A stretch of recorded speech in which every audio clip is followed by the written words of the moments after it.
Support comes from the Missouri Forest Products Association, saluting Earth Day on April 22nd with an ongoing commitment to help offset carbon emissions with sustainable harvesting of Missouri forests. Details at choosewood.com. Welcome to St. Louis on the Air. I'm Sarah Fensky.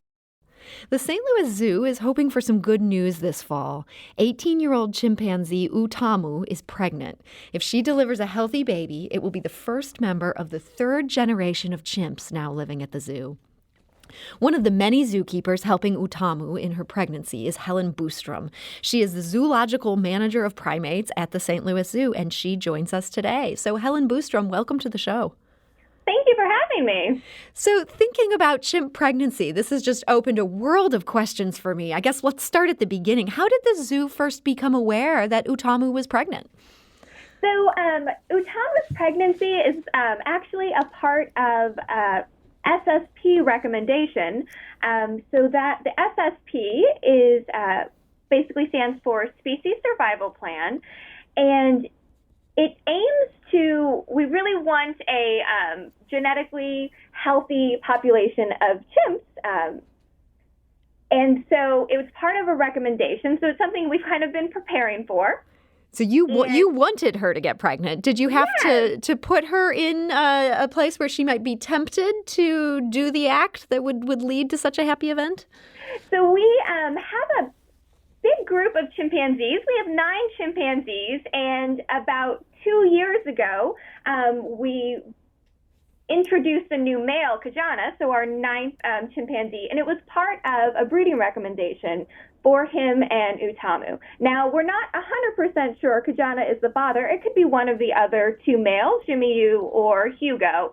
But yes, we were kind of hoping that she would get pregnant, and we've done a lot of preparation kind of leading up to that potential. And it's really exciting news, both for Utamu, getting, the chance to be a mother and raise an infant. It is a lot of maternal care going into taking care of an infant. Babies stay with their mom for at least 6 years for chimpanzees, and so there's a lot of social interaction and benefits for Utamu, but the whole group is involved in benefits from having a infant and a juvenile in the group. As you talked about, introducing a third generation, our youngest is 18, and our oldest are in their late 40s. So having that next generation just increases the social dynamics and interactions between the groups, which is really, really important for a chimpanzee group. And we want to talk about that with you in just a moment, but I do want to let people know our phone lines are open. And so if you have a question about pregnancy and chimpanzees, or if you have a question in general about chimps at the St. Louis Zoo, we're lucky today that we have Helen Boostrom, an extra expert, here with us to answer them. So you can give us a call at 314-382-8255. That's 382-TALK. You can also send us a tweet at STL On Air or email us at talk@stlpublicradio.org. Now, Helen, you mentioned that you had to do some preparation even to get Utamu and her partner ready for this point. Preparation in terms of getting her body ready, or also getting her into the state of mind that she's going to need to be a mother? So really, the preparation is similar to maybe the preparation you might be doing if you and your partner were kind of interested in having an infant. It's really looking at the nutrition, not having been a mother before, giving her, we do what's called maternal training, so kind of those new experiences that she might have as a mother, whether it's the baby nursing. Infant chimps actually cling to their mom, so getting used to a baby clinging are all part of what we call maternal training. So I've got to ask, you mentioned that the youngest chimps right now there are 18 years old. How do you even prepare then a chimp for this idea of someone's going to cling to you and try to nurse when there's no chimp babies around? So all of our training is completely voluntary, and it's really also building that relationship between the animal care staff and the chimpanzees, so that she trusts and, is comes up with her infant and kind of shows us her infant so we can get a good look, and she really trusts us to be, around that infant. But we might use, let's say, a Q-tip or a small, toothbrush to kind of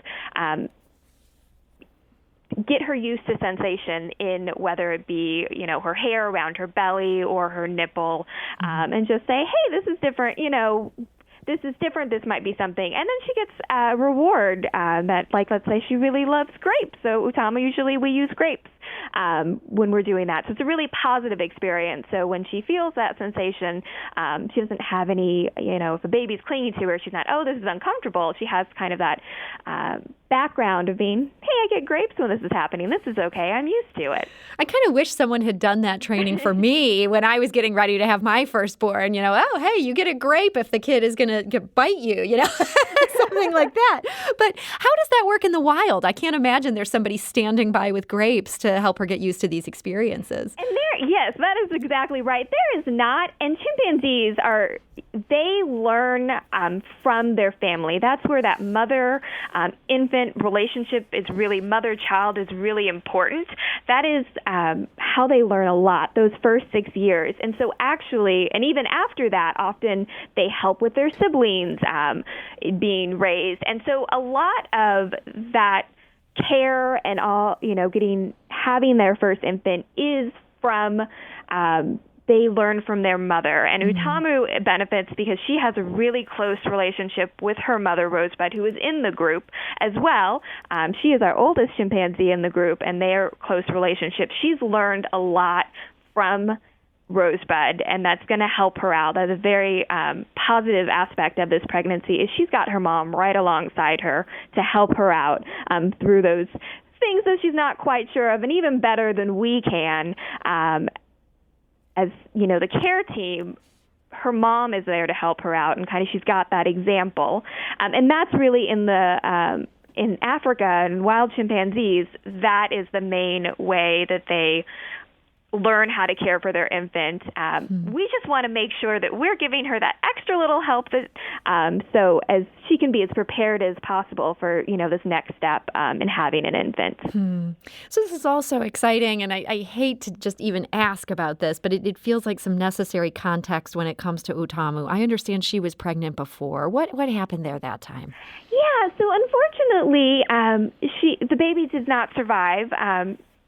And so it was born deceased. And, did she go full term with that? Were you thinking? Did. Oh, okay. She did. Yes, she did. And so, that whole preparation process went throughout that pregnancy. And, it was very, hard. It was, sad occasion. But also there were some positive aspects of that.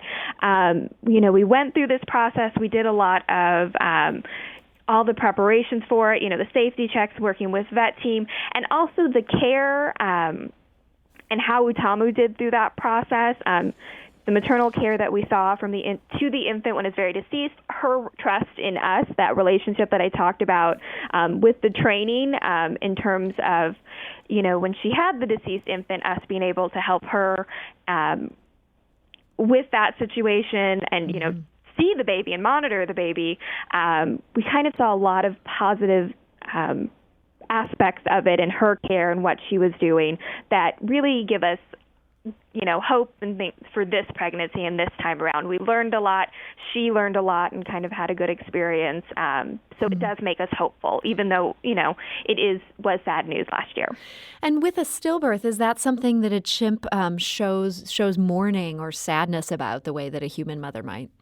So, it's not exactly like humans. Chimpanzees are their own species, and they do have different behaviors. It doesn't look exactly like humans. But, the group does, if a member is lost, especially they have those alliances and those close social relationships, you do see changes in behavior. And it is important as the care team as we, look at that and kind of make adaptations. And so, yes, there is a level of grief and knowing that something's wrong in that situation. And that's something that is part of the process of caring for them, is taking that into consideration. We're talking today to Helen Boostrom. She's the zoological manager of primates at the St. Louis Zoo. We're talking about Utamu, who is going to be hopefully giving birth to a healthy little chimpanzee baby this fall. It's very exciting news.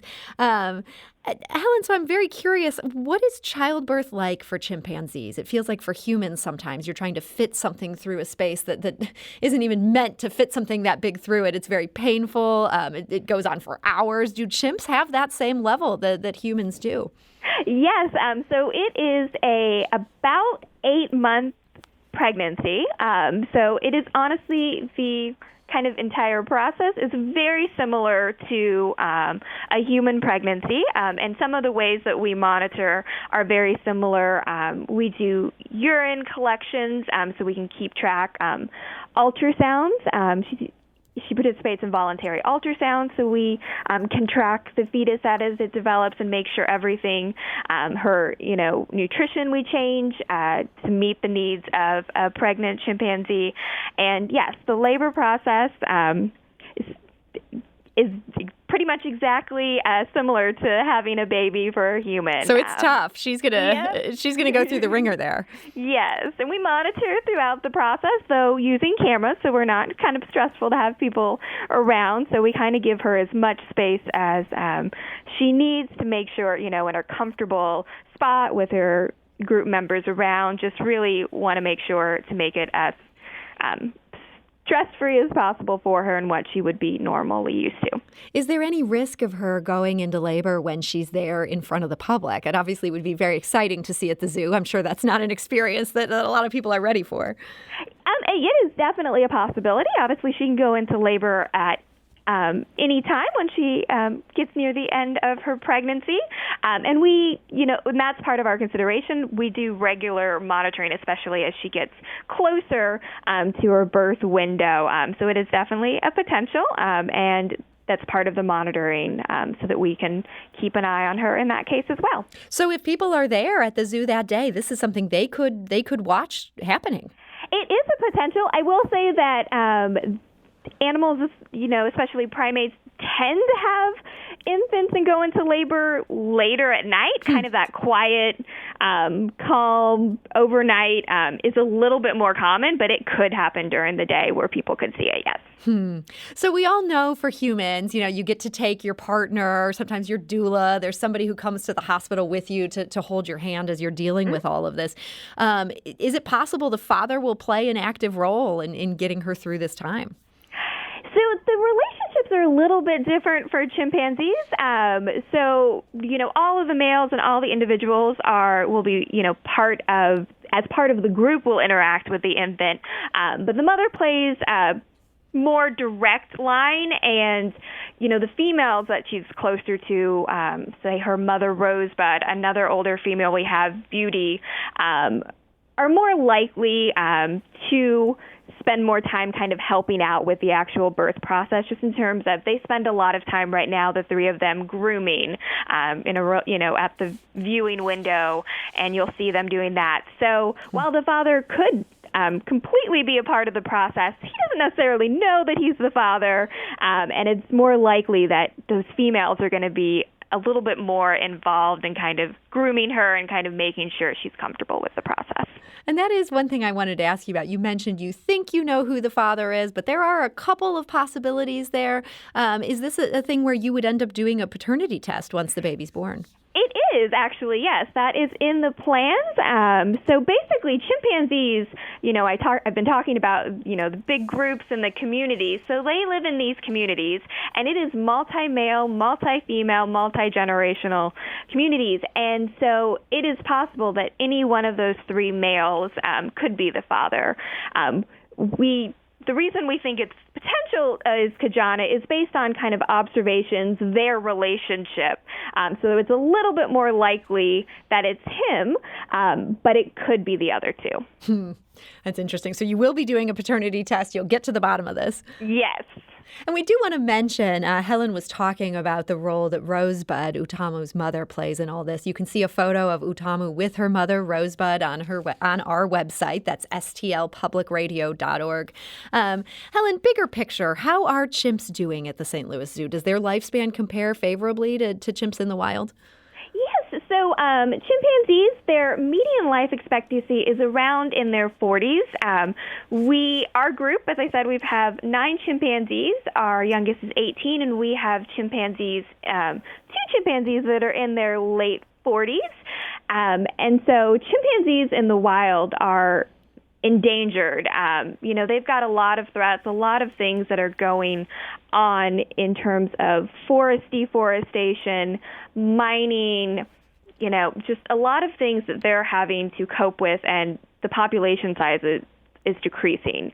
And so St. Louis Zoo, actually, so we really care about our chimpanzees here at the zoo, as we've talked about with Utamu and the group, but we also really care about chimpanzees in the wild. And so we actually have conservation efforts. One of our Wild Care Institute centers is for the conservation of Congo apes, because we do really want to help out those wild chimpanzees, not only by giving the opportunity for the St. Louis community to connect and care about the chimpanzees by seeing our group here at the zoo, but also by helping out the wild chimpanzees that do have a lot of threats that is affecting their lifespans and population. So you have the bigger picture there in mind. Yes. That's great to hear. And this is so exciting. This could kick off this third generation here. If Utamu does this successfully, does that tend to lead to a baby boom where other chimps we might see also, going down this path? So there is the potential for other chimps to get pregnant. Really, how I talked about Utamu, learning from Rosebud and kind of that. They also learn from each other, so not necessarily for other chimps getting pregnant, but other females. We've got other younger females getting the opportunity to see Utamu care for an infant and kind of them being involved in helping the process. Playing with the infant, grooming the infant, watching Utamu. That also helps the other females in the group get that experience, kind of how to care for an infant, kind of get more experience with an infant, which would help with future births as well. So they'll be ready when their time comes. Exactly. It kind of leads into that maternal training, getting more experience with an infant, even if it's not their own. Well, it's a really exciting time with the primates at the St. Louis Zoo. And Helen Boostrom, I want to thank you so much for joining us and giving us all the information. Well, thank you for having me. And Helen, again, is the zoological manager of primates. That's at the St. Louis Zoo. And if you want to see a picture of Utamu and her mother, Rosebud, that's at stlpublicradio.org. This is St. Louis on the Air on St. Louis Public Radio. That's 90.7 KWMU.